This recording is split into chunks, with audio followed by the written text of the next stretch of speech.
राधे राधे वाले स्टूडेंट।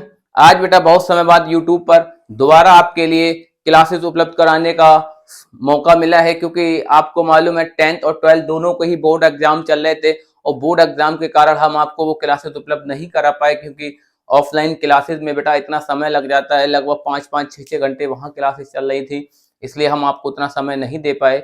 अब बेटा क्लासेस बंद हो चुकी हैं और आप बोर्ड एग्जाम भी हो चुके हैं, इसलिए बेटा आप फिर से आपको यूट्यूब पर क्लासेस उपलब्ध करा रहे हैं। और जैसे पहले आपका फिजिक्स फर्स्ट चल रहा था, आज फिर से बेटा फिजिक्स फर्स्ट के एक नए टॉपिक के साथ हम आपके आए हैं, क्योंकि इससे पहले जो आपका टॉपिक चल रहा था वो था बायो से वर्ट का नियम। और बायो से वर्ट का नियम जो है उसमें आपको दो उसके अनुप्रयोग भी पढ़ने को मिलेंगे। एक आपको मिलेगा कुंडली के केंद्र पर वैद्युत चुंबकीय क्षेत्र ज्ञात करना, और दूसरा आपको मिलेगा कुंडली की अक्ष पर चुंबकीय क्षेत्र ज्ञात करना। तो सबसे पहले जो बात होगी वो होगी कुंडली के केंद्र पर चुंबकीय क्षेत्र ज्ञात करना।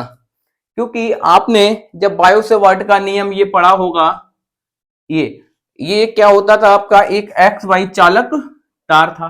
ठीक, ये आपका क्या था, एक एक्स वाई चालक तार था।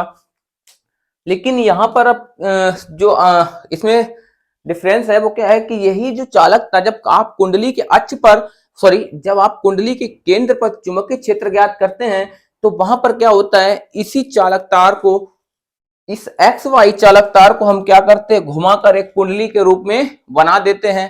और कैसे बनाते हैं, देखिए बेटा, यही जो आपका एक्स वाई चालक तार है, इस चालक तार को हम क्या करेंगे, घुमाकर एक कुंडली के रूप में बना देंगे। देखिए जरा बेटा,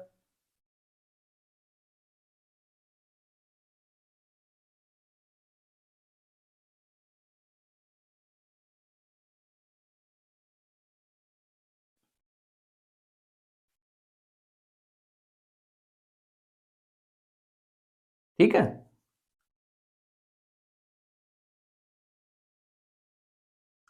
ये एक्स हो गया आपका, ये क्या हो गया बेटा, वाई हो गया, क्योंकि यही एक्स वाई तार था आपका। इस चालक तार को आपने क्या किया, घुमाकर एक कुंडली के प्रारूप में इसको बना दिया। अब यहां पर जब आपने इसको कुंडली में बना दिया, अब बनाने के बाद आपको क्या करना है, क्योंकि आपको मालूम है हमें कुंडली के केंद्र पर निकालना है, और कुंडली के केंद्र पर आप चुंबकीय क्षेत्र निकालेंगे तो चुंबकीय क्षेत्र ज्ञात कब होगा, जब तक आप किसी भी चालक तार में धारा का प्रवाह नहीं करेंगे। अभी इसमें कोई भी चुंबकीय क्षेत्र नहीं है, क्यों, क्योंकि अभी इसमें आपने धारा का प्रवाह नहीं कराया है। जब आप इसमें धारा का प्रवाह करा देंगे, यानी धारा जब इसमें प्रवाहित होगी, और जैसे ही इसमें धारा प्रवाहित होगी वैसे ही क्या होगा, कुंडली के चारों ओर एक चुंबकीय क्षेत्र उत्पन्न हो जाता है। जैसे आपने देखा होगा कि जब आपके घर से आप बाहर निकल जाते हैं लाइट वाले, जब उसमें धारा प्रवाहित होती है, जब लाइट आती है तो उसकी लगभग 1 फीट तक आप कोई भी अगर हरी लकड़ी या खुद जाते हैं तो ये आपको क्या करता है, अपनी तरफ खींचने लगता है। क्यों, क्योंकि इसमें जो है चुंबकीय क्षेत्र उत्पन्न हो जाता है। अब वो चुंबकीय क्षेत्र क्या करता है, आपको अपनी तरफ खींचता है। ठीक है, और यहाँ पे भी आपको मालूम है आपकी धारा भी दो प्रकार की होती है, एक डीसी होती है, एक एसी होती है, अल्टरनेटिव करंट और डायरेक्ट करंट। अल्टरनेटिव करंट में तो आप बच सकते हैं अगर एक बार उसको टच कर लिया, लेकिन डायरेक्ट करंट बेटा नहीं बचते हैं, क्योंकि सबसे ज्यादा खतरनाक करंट होता है डायरेक्ट करंट, जो आपका जनरेटर में पाया जाता है। अब बेटा देखिए, अभी आपकी ये एक एक्स वाई कुंडली है, जैसे ही आपने इस कुंडली में आई धारा का प्रवाह किया, जैसे ही इस कुंडली में धारा प्रवाहित करते हैं तो धारा के प्रवाहित होने से क्या होता है, इसके चारों ओर एक चुंबकीय क्षेत्र उत्पन्न हो जाता है। और चुंबकीय क्षेत्र हमें ज्ञात कहां करना है, कुंडली के केंद्र पर। अब कुंडली का ये आपने एक मान लिया बेटा केंद्र, इस केंद्र को आपने नाम क्या दे दिया, ओ। क्या नाम दे दिया बाबू, ओ नाम दे दिया। अब इस कुंडली के केंद्र पर जब आपको चुंबकीय क्षेत्र ज्ञात करना है तो आपको मालूम है कुंडली के अंदर प्रत्येक भाग में लगभग चुंबकीय क्षेत्र एक समान होता है। यानी इस कुंडली के अंदर प्रत्येक भाग में जो चुंबकीय क्षेत्र होता है वो लगभग एक समान होता है। ये बेटा आप एक एक पॉइंट अपना याद रखना, क्योंकि जो आपके नीट एग्जाम है या वैसे जितने भी कॉम्पिटिटिव एग्जाम होते हैं वहां पर बेटा क्वेश्चन पूछ लिया जाता है कि क्या बताइए कुंडली के अंदर प्रत्येक भाग में चुंबकीय क्षेत्र समान होता है या असमान। तो बेटा इसके प्रत्येक भाग में लगभग जो चुंबकीय क्षेत्र होता है अंदर, वो कैसा होता है, समान होता है। अब आपने क्या किया, ये तो परिधि हो गई, ये क्या हो गई, वृत्त की परिधि हो गई, और इस पर बेटा क्या किया आपने, ये एक आर त्रिज्या ले ली। ये क्या कर लिया आपने, एक आर त्रिज्या ले ली, ठीक। अब ये कुंडली के इस बिंदु से इस त्रिज्या को क्या किया, खींच लिया। अब आपको क्या करना है, क्योंकि ये कुंडली जो है ये कई अल्पांशों से मिलकर होती है, यानी कई खंडों से, कई छोटे छोटे टुकड़ों में मिलकर बनी होती है। तो हम सबसे पहले क्या करते हैं, कुंडली का एक कोई छोटा सा अल्पांश ले लेते हैं, ठीक। आपने बाबू क्या किया, ये इतना अल्पांश ले लिया, ठीक है, ये एक अल्प भाग ले लिया कुंडली का, ठीक। ये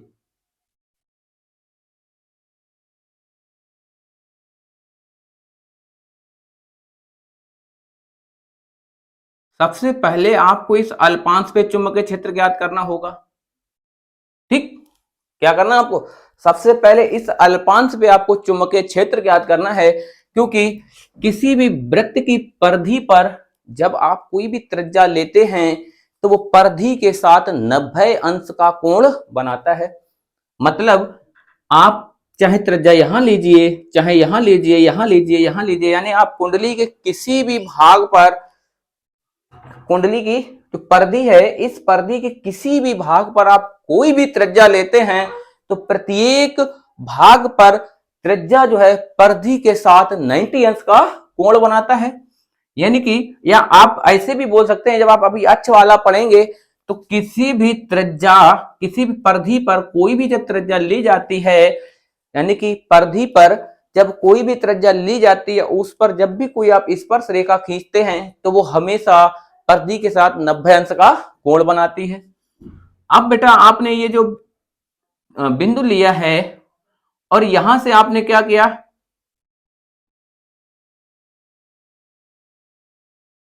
इसको मिला दिया। ये बिंदु आपने क्या लिया, पी ले लिया। बिंदु बेटा क्या ले लिया आपने, पी। और ये जो लंबाई है, ये टोटल लंबाई क्या है, डीएल है। ये जो आपने अल्पांश लिया है, ये अल्पांश क्या हो गया आपका, डी एल हो गया, ठीक। अब ये यहां पर जो कोण बना रहा है, ये कोण, ये बेटा देखो, ये जो थीटा बराबर बन रहा है वो कितना बन रहा है आपका, 90 अंश। ये थीटा बराबर क्या बन रहा है आपका, 90 अंश बन रहा है, ठीक। ये थीटा जो बन रहा है, ये थीटा बराबर कितना है बेटा, 90 अंश है, ठीक। अब आपका ये जो कुंडली है ये रेडी हो चुकी है बनकर। अब आपको क्या करना है, अब यहाँ पे बायो से बर्ट का नियम लगाना सबसे पहले। तो बेटा देखिए, ये एक बार फिर से इसको आप समझ लीजिए कि एक्स वाई एक आपका चालक तार है। उस चालक तार को मोड़कर आपने क्या कर लिया, एक कुंडली बना ली। अब कुंडली के किसी बिंदु ओ से पी पर आपको क्या करना है, चुंबकीय क्षेत्र ज्ञात करना है।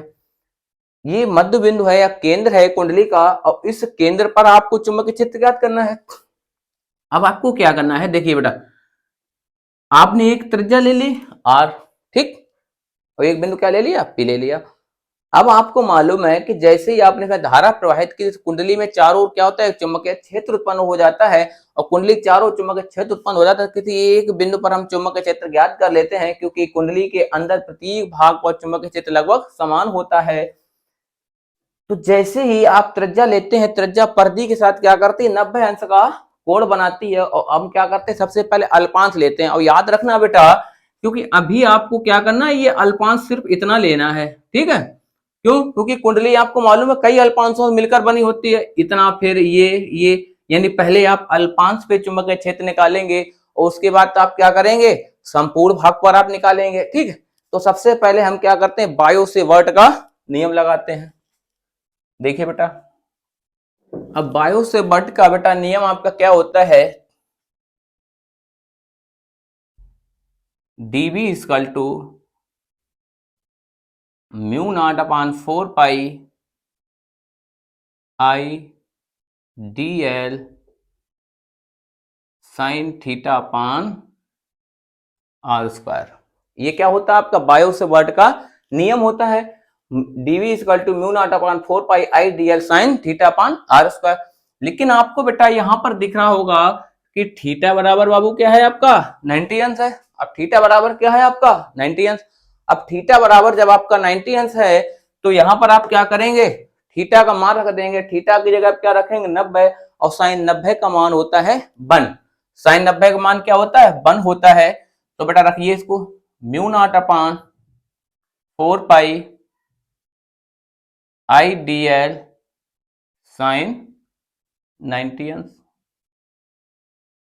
अपान बेटा आप क्या रख देंगे आर स्क्वायर। अब साइन 90 का मान क्या होता है 1 होता है, साइन 90 का मान बेटा क्या होता है 1, तो ये 1 हट जाएगा और यहां पर आपका क्या आ जाएगा mu naught upon 4 pi I D L upon R square. ठीक, डीवी इक्वल टू आपका क्या हो गया बेटा mu naught upon I D L R square. ठीक, अभी एक एक पॉइंट को आप इसमें ध्यान से देखते रहना, क्योंकि थोड़ा सा भी आपने बेटा कहीं पर मिस कर दिया तो आपको फिर ये समझ में नहीं आएगा। इसलिए एक एक पॉइंट को इस हिसाब से पढ़ना कि आपको कोई प्रॉब्लम ना आए बाद में।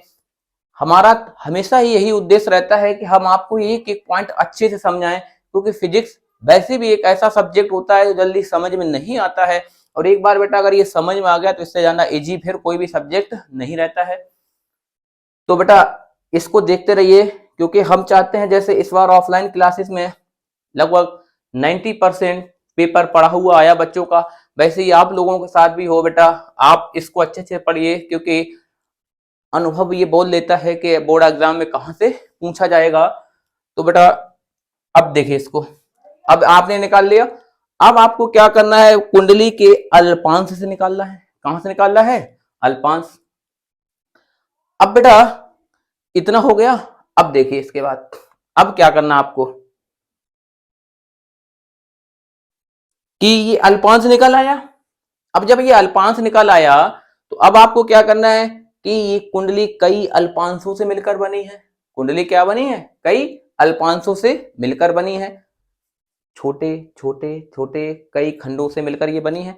तो हम क्या करेंगे संपूर्ण भाग से निकाल लेंगे। क्या करेंगे संपूर्ण भाग से निकाल लेंगे। इतना तो आपका निकल आया ये, और ये आपका क्या निकल आया आपका अल्पांश भाग से चुंबकीय क्षेत्र निकल आया। अब अल्पांश भाग से आपको चुंबकीय क्षेत्र निकल आया है तो आपको क्या करना है संपूर्ण भाग से निकालना है।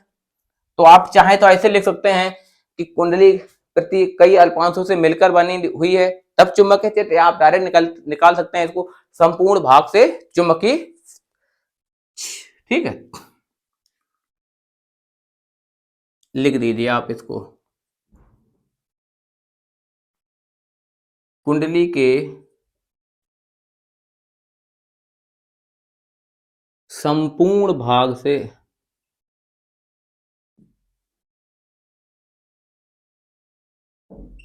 चुंबकीय क्षेत्र।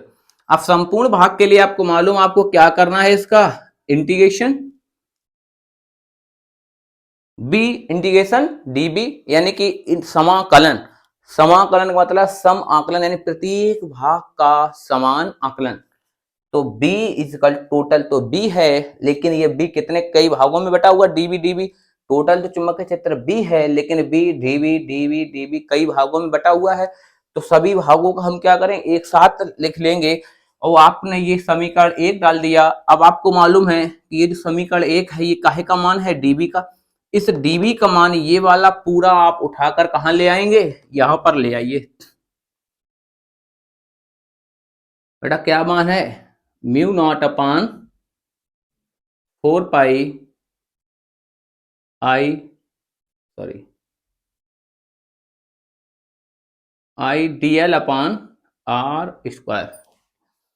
अब यहां पर जो आपका म्यू नॉट अपान 4 पाई है ये भी कांस्टेंट है, आई अपान आर स्क्वायर है ये भी कांस्टेंट है। जब ये बेटा कांस्टेंट है तो इसको हम क्या करेंगे बाहर ले लेंगे। इनको आप क्या करेंगे बाहर ले लेंगे।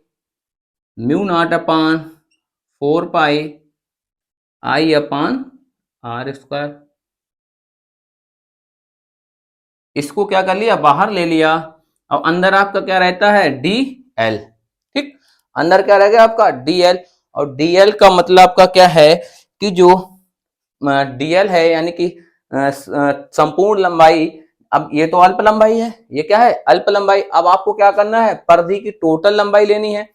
अल्प लंबाई परिधि क्या है, डीएल है, और डीएल का जब आप संपूर्ण निकालेंगे यानी टोटल परिधि की लंबाई निकालेंगे तो ये बेटा टोटल आपकी परिधि डीएल बराबर क्या हो जाएगी, 2 पाई आर हो जाएगी। टोटल क्या हो जाएगी आपकी 2 पाई आर। ये तो अल्प लंबाई थी, लेकिन जब टोटल आप समाकलन करके इसकी लंबाई डीएल के सापेक्ष निकालेंगे तो क्या आ जाएगी आप 2 पाई आर। यानी कि डीएल की जगह बेटा आपको क्या रखना है, यहाँ पे 2 पाई आर रखना है। देखिए बेटा इसमें v इजकल टू ये आपका बेटा ऐसा ही रहेगा, mu naught upon 4 pi I upon R square into, अब डीएल की जगह बेटा आप क्या रख देंगे 2 पाई आर। ठीक, 2 पाई आर। अब बेटा देखिए आर से आपका आर कट हो गया, पाई से पाई कट हो गया, और 2 से 2 दूनी 4, तो b इजकल टू आपका हो जाएगा म्यू नॉट अपान 2। ठीक, अब देखो म्यू नॉट आई अपान क्या रह जाएगा 2r। ठीक, म्यू नॉट बचेगा, आई बचेगा ऊपर, और नीचे क्या बचेगा, सिर्फ r बचेगा। ठीक है, अब यदि आपको इसमें और दे दिया जाए कि आपको मालूम है कि कोई भी जब कुंडली होती है तो उस प्रत्येक कुंडली में फेरे भी होते हैं, क्योंकि फेरों की संख्या भी होती है। अब यहाँ पर जब आपने कुंडली निकाल ली तो अब आपको क्या करना है, कुंडली में आपको लिख देना है यदि फेरों की संख्या क्या हो, n हो, यदि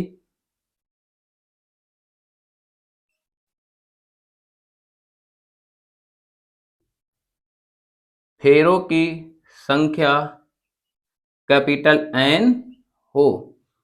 अब यानी कि अब आपसे कह रहा है कि जो आपकी कुंडली है इस कुंडली में फेरों की संख्या क्या हो, कैपिटल N हो। जब इसमें फेरों की संख्या कैपिटल N होगी, यानी N का मतलब है कई फेरे हैं, कुछ हमें गिनती नहीं, हमें नहीं मालूम है कि ये कुंडली जब घूम रही है 2 चक्कर ले रही, 3 ले रही है, 5 ले रही, 10 ले रही, कुछ नहीं मालूम। जब नहीं मालूम है तो हम क्या लिख लेते हैं N, यानी कि बहुत से सारे चक्कर हैं। तो जब N लेंगे तो क्या हो जाएगा आपका ये B equal to mu naught upon mu naught I mu naught N I upon 2r। ठीक, यानी कि जब आपके कुंडली में फेरों की संख्या बेटा हो, और जब फेरों की संख्या हो तब आपको क्या करना है, म्यू नॉट एन और लेना है। एन लेने के बाद आपको क्या करना है, रख देना है, और ये आपका कुंडली के केंद्र पर आपको चुंबकीय क्षेत्र ज्ञात बेटा हो गया है। और इसको आप एक बार बेटा और समझ लीजिए, क्योंकि कई बच्चों को अभी भी कई प्रॉब्लम है, वो नहीं समझ पा रहे होंगे। तो देखिए सबसे पहले आपको क्या करना है, एक एक्स वाई चालक तार लेना है। यानी आपने एक चालक तार एक्स वाई ले लिया, इस चालक तार को मोड़कर आपने क्या कर लिया बेटा, एक कुंडली का रूप बना लिया। जब तक आप इसमें धारा प्रवाहित नहीं करते हैं तब तक इसमें कोई भी चुंबकीय क्षेत्र उत्पन्न नहीं होता है। जैसे ही आपने इसमें आई धारा प्रवाहित की, वैसे ही इसमें क्या हुआ, चारों ओर इसके चुंबकीय क्षेत्र उत्पन्न हो गया। अब कुंडली का एक बिंदु केंद्र ले लिया O, इस पर एक R त्रिज्या ले ली, जहां बिंदु क्या आपका P है, और यहाँ पे आपको क्या करना है, चुंबकीय क्षेत्र, ये आपने एक अल्पांश ले लिया dl, क्योंकि कुंडली कई अल्पांशों से मिलकर बनी है। जब कई अल्पांशों में मिलकर बनी है तो सबसे पहले हम एक अल्पांश dl लेते हैं, और आपको ये भी बता दिया कि त्रिज्या हमेशा परिधि के साथ 90 अंश का कोण बनाती है। यानी कि त्रिज्या जो है परिधि के साथ, इस पूरी परिधि के साथ जहां पर भी आप लेंगे त्रिज्या, वहीं पर ये परिधि के साथ 90 अंश का कोण बनाती है। तो थीटा बराबर हमारा 90 अंश हो गया। तो सबसे पहले हम अल्पांश निकालेंगे। अल्पांश निकालेंगे तो हमें क्या करना है, बायो से बर्ट का नियम निकालना है। बायो से बर्ट के नियम से, बायो से बर्ट का बेटा नियम आपका क्या होता है, dB equal to mu naught upon 4 pi I dl sine theta upon r square. Theta बराबर बेटा आपका 90 अंश दिया है, तो यहां पर भी आप क्या रख दें 90 अंश, और साइन 90 का मान 1 होता है, तो साइन हट जाएगा, बच्चे क्या आई dl अपान r स्क्वायर। क्योंकि आपकी कुंडली कई अल्पांशों से मिलकर बनी है, सभी अल्पांश को जोड़ लेंगे, जोड़ने के बाद एक संपूर्ण बनेगा। तो संपूर्ण भाग से जब चुंबकीय क्षेत्र निकालेंगे तो b equal to integration dv। Integration मतलब है कि जिस टुकड़ों से बनकर बनी हुई है, ये कई छोटे टुकड़ों से मिलकर बनी, अब हम क्या करें, उनको एक कर लेंगे। अब डीवी का मान बेटा ये पूरा उठाकर हम कहाँ रख देंगे, यहाँ पे mu naught upon 4 pi I upon R square आपका क्या है, कांस्टेंट है। इसको बाहर ले लेंगे, अंदर क्या बचेगा आपका डीएल। ठीक, डीएल यानी कि संपूर्ण परिधि की लंबाई 2 पाई आर होती है, तो डीएल की जगह हम क्या रख देंगे बाबू 2 पाई आर। पाई से पाई कट हो गया, आर से आर कट हो गया, 2 से बेटा क्या हो गया आपका 2 कट हो गया, 4 कट हो गया, तो बी बराबर म्यू नॉट आई बचा और नीचे 2 और आर बचा। जब कुंडली में फेरों की संख्या कई फेरे हो, जब कई फेरे होंगे तो आपको क्या करना है, यहाँ पर एन और ले लेना है कैपिटल, और जब एन हो जाएगा तो आपका हो जाएगा बी बराबर mu naught N I upon 2 R. और यही बेटा कुंडली के केंद्र पर चुंबकीय क्षेत्र ज्ञात करना था आपको। अगर इसका डेरिवेशन में हमेशा बेटा फिजिक्स में आप एक बात याद रखना कि इसमें न्यूमेरिकल में हो या आपका डेरिवेशन हो, मात्रक बहुत कंपलसरी होता है। ठीक है, मात्रक बेटा आप इस जरूर लिख देना newton ampere into metre square. ठीक।